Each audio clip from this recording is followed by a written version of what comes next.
I think a lot of jiu-jitsu students reach a really weird point in their training where they really want to improve, but they're worried if they start taking it too seriously, then the fun's going to just vanish away. And they'll say things to me like, training that way will be too boring or it won't be enjoyable. And honestly, I understand really where they're coming from. However, I think a lot of students misunderstand what intentional training looks like and how enjoyable it can actually be. It doesn't have to be this hard and fast, rigid system with no flexibility. Believe it or not, I think the deeper fun in jujitsu really only gets unlocked once you start developing your own game. And that can only be done intentionally and not accidentally. In this video, I will expand on this idea like you are playing a video game and trying to figure out your character's special moves and abilities. Now, really quickly, if you would like my personal framework that I use to coach students on how to build their own personal game, then comment the word game down in the comments below and I'll send you the link. So, why are students resistant to training with more focus at certain times? Honestly, I think they're protecting themselves from some type of disappointment. Because once you start training with intention, you also create the real possibility of failure feeling a lot more personable. So instead, students unconsciously fall back to this, well, I'm just here to have fun. So no one cares, right? Or I'm not taking this too seriously. I don't care how long it takes. Now, I agree with all of these statements on the surface layer. Don't get me wrong. But when you keep your training too casual, it's just protecting your ego more than anything else. And this reminds me of a purple belt student who I was recently working with who had this exact same kind of mindset shift. He was a really smart guy. He was very technical, but for years, he would just stay in what I would call just have fun mode. He would roll very casually. He would avoid these risky exchanges. Then, the second that the round started to get uncomfortable, he would fall back and immediately start playing safe again. And he was constantly asking me how to stop this from happening, how to stop freezing up, how to stop hesitating, and really how to open up more and just be more confident. But every time I brought up this idea of intentional training, he would say, you know what, that sounds too serious, and I'm just here to have fun. So I decided to try something different. And instead of framing this as this rigid system, I reframed it as a experimentation. So I told him that you're not trying to prove yourself during these rounds. You are trying to learn more about your character. And once he started approaching training that way, something really interesting started to happen. He actually started enjoying jujitsu a lot more because now every round became about discovering his character and not just about performance. Now, here's the crazy thing. This discovery type of training can only be done intentionally. And honestly, I think this is why training without intention eventually creates two really big problems for students in the long term. The first problem is that students start slowly becoming more resentful toward jujitsu without even realizing it. So training stops feeling exciting, progress feels slow, and then they see others passing them by. And eventually, that frustration starts replacing enjoyment, so they quit altogether or just give up on the video game. The second thing is a bit quieter, but in my opinion, is a lot more heartbreaking. Students will just stay in jujitsu for years and years, but their game barely ever changes or improves. Maybe they have one or two tricks that work for them sometimes, but outside of that, they really look almost identical year after year. Not because they are incapable of improving, but because they have spent so much time avoiding that discomfort that real growth requires. And this is why I think developing your own game intentionally actually unlocks more fun over time. Because now you are no longer doing random things each round. You are exploring, you are building, and you are unlocking something that's very personal to you. And that changes your entire relationship with training for the better. So I want you to imagine that you are playing a fighting type of video game where you can pick from multiple different characters, sort of like Mortal Kombat or Super Smash Brothers. And when you first start playing, you basically are just pressing buttons with really no idea with what's going to happen. You accidentally hit some cool moves, Maybe you even from time to time hit your character's special move. But after playing for a bit, you start to care a bit more about how you do and you want to do better. You realize that that random button mashing strategy stops working as well. You can't always do your character's special move. Now frustration starts to set in and you want to do better, but you still don't really understand what your favorite character can do whenever you press certain buttons. This is the exact same experience a lot of jiu-jitsu students have. They hit some cool moves in the beginning, really randomly, but eventually that random success stops being as fun. Intentionally developing your game is not about restricting yourself.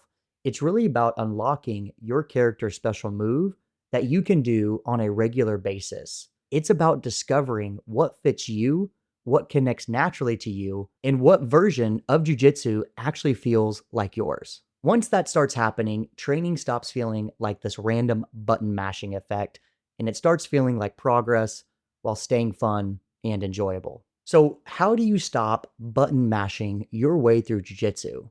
Well, the first step is to understand your character's moveset. And what I mean by that is you stop treating the techniques that you know like random isolated tricks. And you start to understand what each move is actually designed to do. Sort of like knowing when it's time to hit the X or the A button. So a lot of students technically know moves, like they know what the X or the A button does, but they don't actually understand when to use them. And knowing what they do and when to use them are two very different skills. For example, you might know a triangle choke and you know that it exists, but understanding the triangle choke is much different. Like what conditions need to exist for it to work? Where does your body and your opponent's body need to be positioned? What signals that the move is actually working or failing? And then what reactions or counters naturally come next? This reminds me of a blue belt student who recently joined my accelerator program. He constantly felt frustrated that certain techniques would only work randomly during his rolls. He shared with me that on some days he would catch a lot of people, and then on other days it was a total disaster and he had no idea why. Unfortunately, I had to explain to him that he was just button mashing his way through training and that he didn't really understand the controls of his own character yet. Once he started to slow things down and look at his positioning, his timing, and his reactions, and the actual requirements behind his favorite attacks, it really opened up his eyes.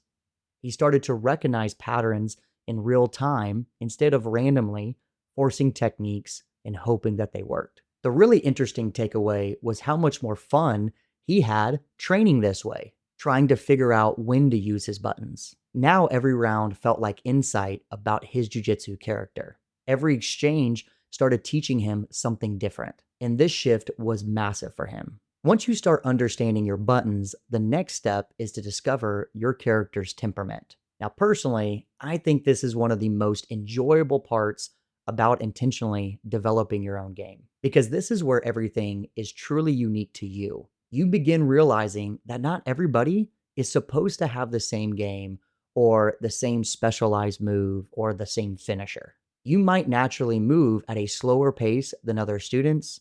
Maybe you are very calculated and risk averse, while others are more willing to scramble and gamble and just create chaos. None of these personal choices are either right or wrong, they are just clues. Clues about the kind of character you naturally are right now. I think a lot of students struggle here because they spend way too much time trying to copy somebody else's character instead of understanding their own. This is exactly what a brown belt student of mine was doing for years. He was trying to force himself into a more fast paced and movement heavy style of a game. And when I asked him why, he told me that that was just the kind of jujitsu that he really admired from some of his favorite grapplers. The problem was this style that he was pursuing really was going against his natural temperament. He was starting to become mentally exhausted and his training was becoming a lot less fun. He expressed that every round it felt like he was trying to become someone else and force just another person's game. Once he switched to a more calm and a slower, pressure based style, that fit his temperament a lot more. His timing improved, so did his decision making and his confidence. He finally started building around his actual tendencies. And this changed his entire mindset around training. He became more creative, more engaged, and honestly, he started having fun again. I think this is where focus training becomes way more creative than people can realize. Because now training is not just, can I beat this person? It becomes, what kind of player am I actually becoming? And that question can change your whole outlook on training moving forward. Once you understand your character's buttons and you begin discovering your natural temperament, the next step is to build your own unique combos. Now you are strategically combining inputs together. What happens when you press the A and the B button at the same time? Maybe your favorite sweep naturally funnels you into your ideal top position. Maybe every time you recover the guard, your brain is already anticipating your strongest submission or transition. Maybe certain reactions consistently create openings that fit your temperament and your style perfectly. And this is where things start becoming really interesting because the exact same buttons do not create the same combos for every player. One person might combine techniques in a very aggressive way and very fast paced. Another person might use the exact same positions more patiently, methodically, and more pressure oriented. These combos become different because the character uses them differently. This is where you, as a student, get to finally feel like you are expressing yourself. You begin anticipating reactions in real time instead of constantly feeling surprised by everything. You start recognizing if they defend this way, an opening usually appears next.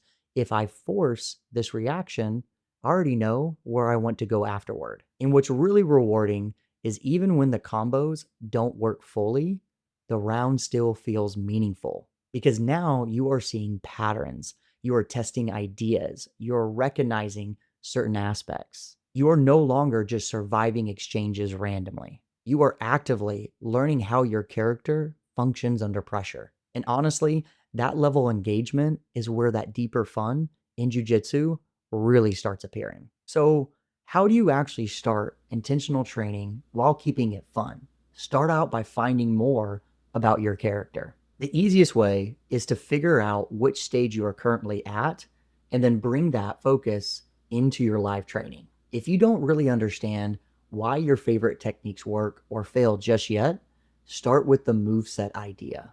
Pick one or two techniques you already use often. Then, the next time you roll, stop worrying so much about whether you win the round or they were perfectly successful. Instead, use the round to study the technique itself. Pay attention to what positioning makes the move either feel strongest or what reactions usually happen right before it works. Now the round becomes understanding your character's buttons. But maybe you already understand your favorite techniques pretty well. If that's the case, then the next time that you train, focus on discovering your temperament. During live rounds, start observing, do you naturally speed up under pressure? Do you freeze during scrambles?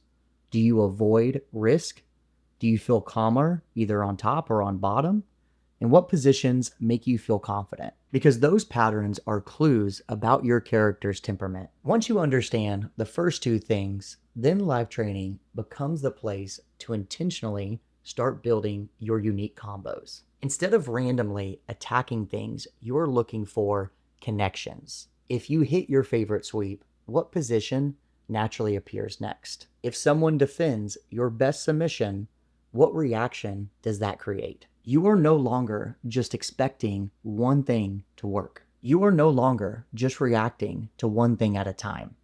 You are strategically combining inputs together in real time. You stop feeling like sparring is just this chaotic movement, and it starts feeling more like you are actively learning how your character functions under pressure. Intentional training is not about making jiu-jitsu robotic. It's about using live training as a way to slowly discover and develop your own game intentionally. If you enjoyed this video, make sure you leave it a like, make sure you subscribe to the channel.